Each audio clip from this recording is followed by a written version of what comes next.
প্রবল বৃষ্টিকে উপেক্ষা করে বিপুল উৎসাহ উদ্দীপনার মধ্য দিয়ে ভারত বাংলাদেশ সীমান্তের ভারতীয় ভূখণ্ডের ভগীরথ পাড়ার সমাপ্ত হল 7 দিনের সীমান্ত গ্রাম ক্রান্তি বিরতি নাম কর্মসূচি।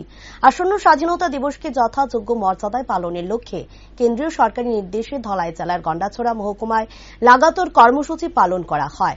ওই কর্মসূচির অঙ্গ হিসেবে 28 জুলাই থেকে মহকুমার সীমান্ত গ্রাম ভগীরথ পাড়ার এসবি স্কুলে অনুষ্ঠিত কর্মশালার সমাপ্তি ঘটে বৃহস্পতিবার। ওই দিন সমাপ্তি অনুষ্ঠানে উপস্থিত ছিলেন বিভিন্ন সমাজ সেবকদের পাশাপাশি গন্ডাছড়া মহকুমার জনপ্রিয় সমাজসেবক সমীর রঞ্জন ত্রিপুরা। উক্ত কর্মশালা অনুষ্ঠানে সভাপতিত্ব করেন উক্ত ভিলেজে চেয়ারম্যান হয়া লক্ষ্মী ত্রিপুরা। মঙ্গলবার প্রদীপ প্রজ্বলন করে অনুষ্ঠানের শুভ সূচনা করেন প্রধান অতিথি তথা সমাজসেবক সমীর রঞ্জন ত্রিপুরা। উক্ত অনুষ্ঠানের উদ্বোধক সমীর বাবু তার বক্তব্যে সীমান্ত গ্রাম ক্রান্তি বিরোকের নাম এর ব্যাখ্যা তুলে ধরেন।